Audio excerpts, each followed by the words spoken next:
በስመ አብ ወወልድ ወመንፈስ ቅዱስ አሐዱ አምላክ አሜን። ብሩካን የእግዚአብሔር ልጆች በክርስቶስ የተወደዳችሁ እግዚአብሔር አብ ልጆች ብሎ የጠራችሁ መንፈስ ቅዱስ የቀደሰን የቀደሳችሁ የእግዚአብሔር በጎ ቸርነት ምሕረት የጠበቃችሁ ሁላችሁ እንደምን ቆያችሁ? ሁሉን የሚችል አምላክ ምስጋና ይገባዋል። ዛሬ ጌታችን ኢየሱስ ክርስቶስ ከሰማያት የወረደበትን ቀን የምናስብበት በዓለ ወልድ ወይም የወልድ በዓል ነው። ዓመታዊ በዓላችን ነው። እንኳን አደረሳችሁ እግዚአብሔር ልጆች። እንግዲህ ዛሬ መንፈስ ቅዱስ የሚናገረን የወንድሞች ከሳሽ ተጥሏል የሚለውን ቃል ነው የሚያብራራልን። ዮሐንስ ራእይ ምዕራፍ 12 ከቁጥር 10 ጀምሮ እንዲህ ይላል። አሁን የአምላካችን ማዳን ኃይል መንግስትም ትንሽ ከላይ ከፍ ብዬ ላንብበው ወደ ሐሳቡ እንዲገባችሁ። በሰማይ ሰልፍ ሆነ፣ ሚካኤልና መላእክቱ ዘንዶውን ተዋጉ። ዘንዶም ከመላእክቱ ጋር ተዋጋ፣ አልቻላቸውም። ከዚያም ወዲያ በሰማይ ስፍራ አልተገኘላቸውም። ዓለሙን ሁሉ የሚያስተው ዲያብሎስና ሰይጣን የሚባለው ታላቁ ዘንዶ እርሱም የቀደመው እባብ ተጣለ፣ ወደ ምድር ተጣለ። መላእክቱም ከእርሱ ጋር ተጣሉ። ታላቅ ድምፅም በሰማይ ሰማሁ እንዲህ ሲል፣ አሁን የአምላካችን ማዳንና ኃይል መንግስትም የክርስቶስም ስልጣን ሆነ። ቀንና ሌሊት በአምላካችን ፊት የሚከሳቸው የወንድሞቻችን ከሳሽ ተጥሏል። እንግዲህ የዲያብሎስን እጣ ፈንታ መውደቅ የሚያሳይ ነው። ይሄ ቀደም ብሎ እንግዲህ ከሰው ታሪክ በፊት የነበረ ነው። በሰማያት ከነበረው ውጊያ ራሱን አምላክ ለማድረግ ከሞከረው መልአክ እና ቅዱሳን ከሆኑ መላእክት መካከል የነበረን ጦርነትና በአምላካዊ ኃይል ታላቁ መልአክ ቅዱስ ሚካኤልን ክፉ ሰራዊት መዋጋቱንና ወደ ታች ወደ ምድር መጣሉን ያሳያል። እግዚአብሔር ልጆች እንግዲህ እኛ ደግሞ ወዳለበት መሬት በእባብ በኩል ተታለን መተናል። ስለዚህ አብረን እንኖራለን። ግን የወደቅን የተጣለ መሆኑን የወንድሞች ከሳሽ የሚለው ምድር ላይ የሚፈጠሩ የበዙ የተወለዱ በክርስቶስ ደም የተዋጁትን ደግሞ በየቀኑ የሚከስ መሆኑን የሚያሳይ ነው። ግን ተጥሏል ነው የሚለው። የወንድሞች ከሳሽ ፍርድ አግኝቷል፣ ፍትህ አግኝቷል፣ ረድቷል፣ አሸንፏል ላይ ተጥሏል ነው። በፍርድ ቤት ከሳሾች ሲረቱ ፋይሉ ሲዘጋ እንደማለት ነው እና የጌታችን የኢየሱስ ክርስቶስ በስጋ መገለጥ ዛሬም በዓለ ወልድ ነው። የጌታችን በስጋ መገለጥ ዋና ዓላማው የዲያብሎስን ስራ እንዲያፈርስ ነው። የዲያብሎስ ስራ ምንድን ነው? አንደኛው ክስ ነው እና እንዴት በውስጣችን እንደሚፈትነንና ያ ክስ እንደሚሰማን ዛሬ በደንብ በሰፊው እንድንነጋገር ነው እግዚአብሔር የፈቀደው። የእግዚአብሔር ልጆች እንግዲህ እኛ መንፈሳዊ መንገድ ላይ ስንሆን ከእግዚአብሔር ጋር መኖር ስንጀምር የሚበረታ የሚጨምር ጸጋ አለ በውስጣችን። እያደግን እንመጣለን። እግዚአብሔር ፍቅር ጋር በፍቅር እንገናኛለን። መውደድ እንጀምራለን። ስሜትና ፍላጎታችን እየጨመረ ይመጣል። መጸለይ እንፈልጋለን፣ እንጸልያለን። የጾም ጊዜ አለን፣ መጾም እንፈልጋለን።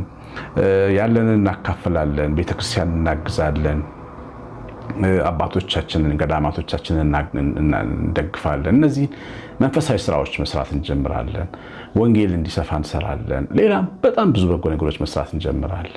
ግን ደግሞ ውስጣችን ጦርነትና ክስ ግን አለ። በጣም የሚያስገርመው እሱ ነው። በጣም ጠንካራ የሚባሉ መሪዎች፣ አባቶች፣ ጳጳሳት፣ ቅዱሳን በገዳማት ያሉ፣ በዓለም አደባባይ ውስጥ ያሉ ሲቪል ቅዱሳን አሉ ማናቃቸው።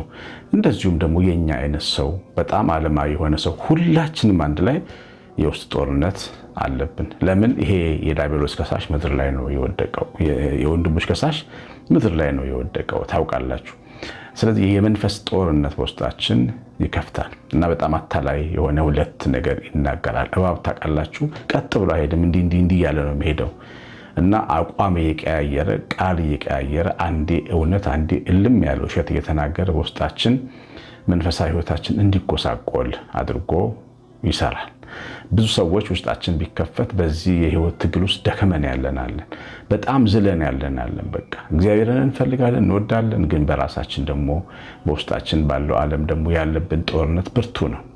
ጦርነት ሲባል ህመም ብቻ አይደለም፣ ቁስል ብቻ አይደለም። ኩላሊት ሲታመም ወይ መተንፈሻ አካላችን ሲታመም፣ ጨጓራ ሲታመም እሱ ብቻ አይደለም የውስጥ ጦርነት፣ የመንፈስ ጦርነት ይባላል።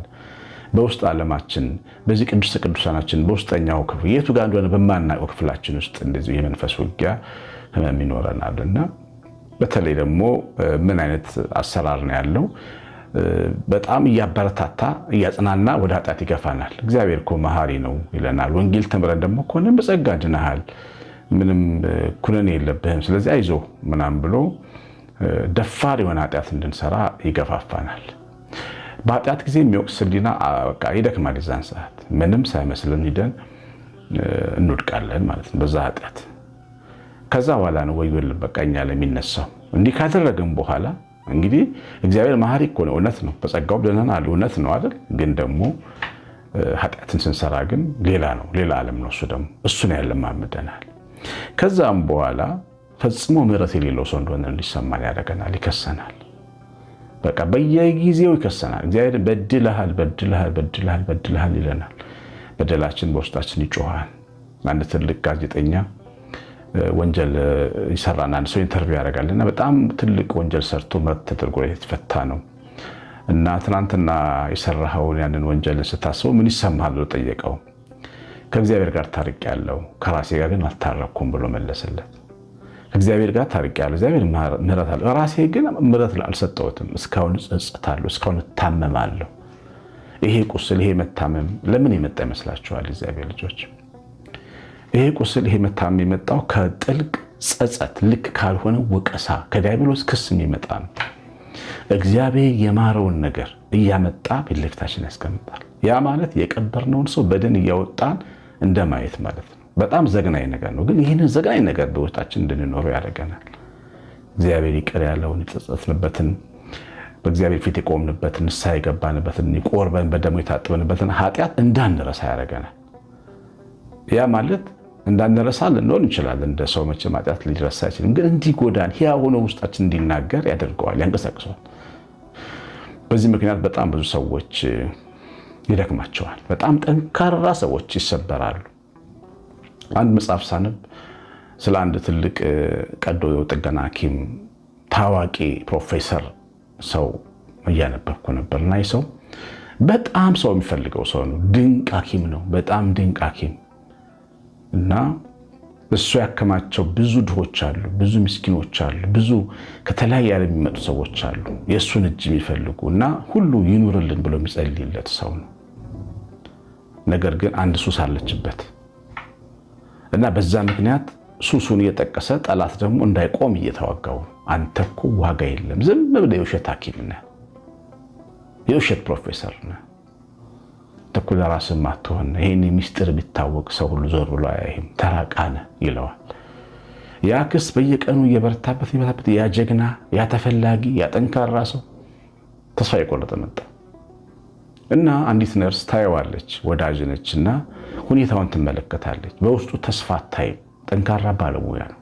እባክህ እስቲ ና ልስምህ ላናግርህ ትለዋለች። ክርስቲያን ነርስ ነች። በኋላ ስታዳምጠው ውስጡ ያለውን ክስ ነገራት እና በምንድን ነው ይቺ ሴት ወደ ህይወት ያመጣችው ይባላል። በክርስቶስ ኢየሱስ ላሉት ኩነኔ የለባቸውም የሚለውን የሮሜ 8:1 ጥቅስ ጠቅሳ ነው። አንተ አሁን ክርስቶስ የሞተልህ ሰው ነህ። ኃጢአት ሰርተሃል፣ ግን ደግሞ አሁን ይቅር ብለዋል፣ አለቀ። አንተ እሱን ስላመንክ አትኮነንም፣ ጠላት እንደሚል አትሆንም፣ በርታ ብላ እንደገና ወደ ሰውነት መለሰችው የሚል ታሪክ አንብቤያለሁና የእግዚአብሔር ልጆች ውስጣችን ጠንካራ ሲሆን፣ ብርሃን ሲሆን፣ አስፈላጊ ስንሆን ለልጆቻችን እናስፈልጋለን፣ ለቤታችን ለወለዱ እናቶቻችን አባቶቻችን እንፈልጋለን፣ ለእህቶች ለወንድሞቻችን እንፈልጋለን፣ ለሚወዱ ጓደኞች እንፈልጋለን። ዓለም ሀገር ትፈልገናለች፣ ግን ውስጣችንን ሊገድለው ይፈልጋል ጠላት። እያችሁ እና ያ ጠላት በውስጣችን ሁሉ የክስ ድምፅ ያሰማል። ትናንት ያረግሽው ነገር አንቺ እኮ ሰው አይደለሽም፣ አንተ ሰው አይደለህም ይለናል። ግን እኛ ሰው ነን። ክርስቶስ የሞተልን ሰው ነን። የእግዚአብሔር ቤተ መቅደስ የሆነን ሰው ነን። እንደተባለው እግዚአብሔር ያልጸየፈን ሰው ነን። ይቅር ያለን ሰው ነን። ወንበዴውን ገነት ቢያገኘው ይሄንን ነበር የሚለው፣ አያገኘውም እንጂ አንተ እኮ ሞት የሚገባ ሰው ነህ፣ ገነት ልትገባ አይገባም ብሎ ቢለው ይሆናል? ዛሬ ከኔ ጋር በገነት ትገባለህ ያለውን ወንበዴ ከገነት ማስወጣት ይቻላል? አይቻልም። እግዚአብሔር በምሕረት ገነት ውስጥ ካስገባም በኋላ በይቅርታ አምነን ልንቆም ይገባል። ጠላት ሲከሰን በክርስቶስ ኢየሱስ ላሉት አሁን ኩነኔ የለባቸው ብለን ልንመልስለት ይገባል። ልንበረታ ይገባል። ቆመን ልንሞታ ይገባል። እግዚአብሔር ልጆች እና ብርቱ ጸጸት በውስጣችን ይለቅብናል። ይሄ ከባድ የመንፈስ ውጊያ ነው። ወደ ንስሐ የሚያመጣው ጸጸት መንፈስ ቅዱስ የሚሰጠን ጸጸት ነው። እሱም ወቀሳ ነው። በፍቅር ይወቅሰናል። ራሳችን እንድናይ አድርጎ ይወቅሰናል። ስምዖን ጴጥሮስ በዚህ ወቀሳ ነው ወደ ክርስቶስ ተመልሶ የመጣው። ይሁዳ ግን በሰይጣን ወቀሳ ክስ ነው ራሱን አንቆ የገደለው። በጣም የሚለያዩ ነገሮች ናቸው። መንፈስ ቅዱስ ሲወቅስ ንስሐ እንድንገባ፣ እንድንረጋጋ፣ በትሕትና እንድንከተለው ያደርገናል።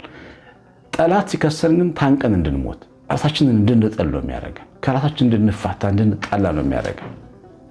እነዚህን ነገሮች በደንብ መገንዘብ ያስፈልጋል። ሌላው በጣም መንፈሳችን ለሚከፍትብን ጦርነት መልካም ስናደርግ ልክ የሌለው ትዕቢትና መታበይ ውስጣችን እንዲሰማ እንሆናለን እና ያበረታተዋል። ያን ስሜታችን ስሜቱ የኛ ነው፣ ግን ያበረታተዋል። ሰው ሲያመሰግነን፣ ሰው ሲያወድሰን፣ ሰው ሲያገነን፣ የሆነ ቦታ ሲሰጠን ደስ ይለናል። ደስታው ጥሩ ነው፣ ግን በጣም የተጋነነ ማን እንደሆነን እስክንረሳ ድረስ በትዕቢት እንድንያዝ ያደርገናል። ወይ በሆነ እውቀት ወይ በሆነ ትምህርት ትንሽ ከፍ ያለን ከሆነ ትንሽ ቦታ ካለን በቃ ለኛ ትልቅ ተራራ ነው የሚሰራብን በልባችን። እኛ እናስተውለው። ያ ተራራ ውስጣችን ይሰራል። ይኸውላችሁ በጣም ሳናቀው ውስጣችን የሚገነባ ትዕቢት አለ። ከዛ በሆነ ቀን ደግሞ ይነካናል። ስንነካ ደግሞ ስብርብር እንላለን። ትዕቢት ስላለብን ስንነካ ደግሞ በቃ ተስፋ እንቆርጣለን። የሚነቅፈን ስናገኝ አንዳንዴ በሶሻል ሚዲያ በኢንስታግራም በተለያዩ ሶሻል ሚዲያዎቻችሁ ፎቶቻችሁ ስለጥፉ ሁሉም ሰው አንድ አስተያየት አይሰጥም ማለት በጣም ደስ የሚሉ ብዙ አስተያየቶች ብዙዎቹ እንደዛ ናቸው። ጥቂት ሰዎች ደግሞ አጥንት የሚሰብር ስድብ ሊሰድቡን ይችላሉ፣ ወይ መጥፎ ቃላት ሊጽፉብን ይችላሉ፣ ታስጠያለሽ ሊሉን ይችላሉ። የኔ ቆንጆ፣ የኔ አበባ፣ የኔ እህት፣ የኔ ውድ ኑሪልኝ ያለ የሚመረቅሽ ብዙ ሰው እያለ ምታስጠይነሽ የሚለውን እንድታስቢ እንዲሰብርሽ ያደርግሻል ጠላት። እሺ ለምንድን ነው? ትዕቢተኛ ማንነት ስለገነባ ውስጣችን። የትዕቢተኛ ማንነት እንደ ባሎን ነው። ትንሽ መርፌ ይበቃዋል መፈንዳት። ትክክለኛ ማንነታችን አይደለም። አንድ ቃል ሲናገሩ እንሰባበራለን፣ ተስፋ እንቆርጣለን።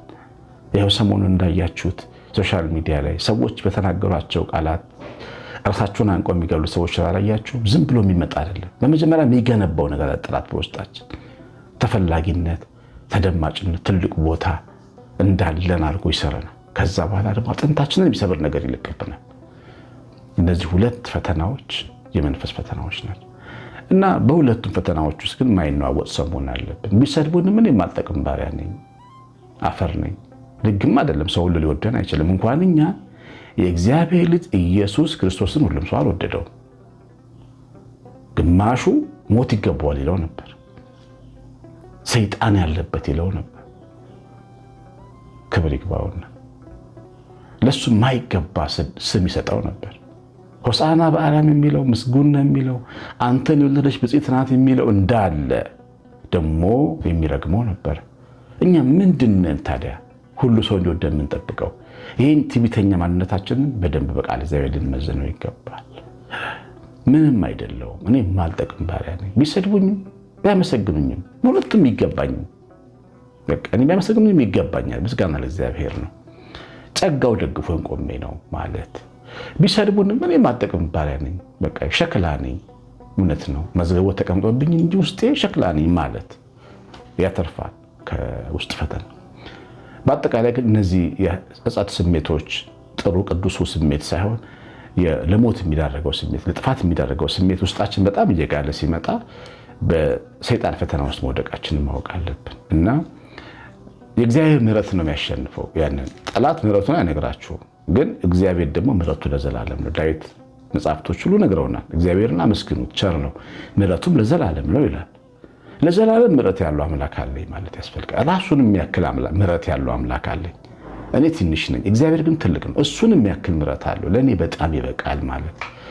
ተስፋ አለመቁረጥ፣ መበርታት፣ በወድቅም እነሳለሁ ማለት ያስፈልጋል። ጠላትን የምናሸንፍበት መንገድ ይሄ ነው። እምነት ነው ዓለምን የሚያሸንፈው ይላል ቅዱስ ዮሐንስ። እግዚአብሔር ላይ ባለን መተማመን፣ በምሕረቱ በፍቅሩ ላይ ባለን መተማመን ጠላቶቻችን እንድል ልናደርግ እንችላለን። መታበይና ራስን ከፍ ከፍ ማድረግ ስሜት ሲመጣ ወደ ውስጣችን ሲገፋን ሁልጊዜ ንቁ መሆን አለብን። እንደ እባብ ብልህ እንደ ርግብ የዋህ መሆን አለበት። ይሄ ድምፅ ከየት የመጣ ነው ብለን እንደ እመቤታችን መጠየቅ ያስፈልጋል። ከየት የመጣ ድምፅ ነው የምሰማው ማለት ይገባል። እነዚህን የመንፈስ ጦርነቶች ማሸነፍ እንችላለን። ለምን? በክርስቶስ ኢየሱስ ስላሉት አሁን ኩነኔ ወይም መገዛት የለባቸውም። እግዚአብሔር ከኛ ጋር አለ። ክርስቶስ ከኛ ጋር ሞቶልናል። ልብሱን ቀይሩለት፣ ጥምጣሙን ለውጡለት፣ ነጭ አልብሱት የሚል የጠፋው ልጅ ሲመለስ አንገቱ ስር የሚስም ልብሱን አውልቁለት፣ አዲስ አልብሱት፣ አምባር ቀለበት ሸልሙት የሚል አባት አለን ሰማይ ላይ። ይሄን እውነት ማንም ሊለውጥ አይችልም። የሰማነውን በልቦናችን ጻፍ። እግዚአብሔር ቸርነት ይነታችን እመቤታችን ረድኤት በረከት የመላእክት ጥበቃ አብሮን ይሁን። ትምህርቱ ላይ ኮሜንት ላይ ሀሳብ ስለምትወጡ እግዚአብሔር ባርካችሁ። ቀሲስ አሸናፊ ገብረ ማርያም ነኝ። ሰላም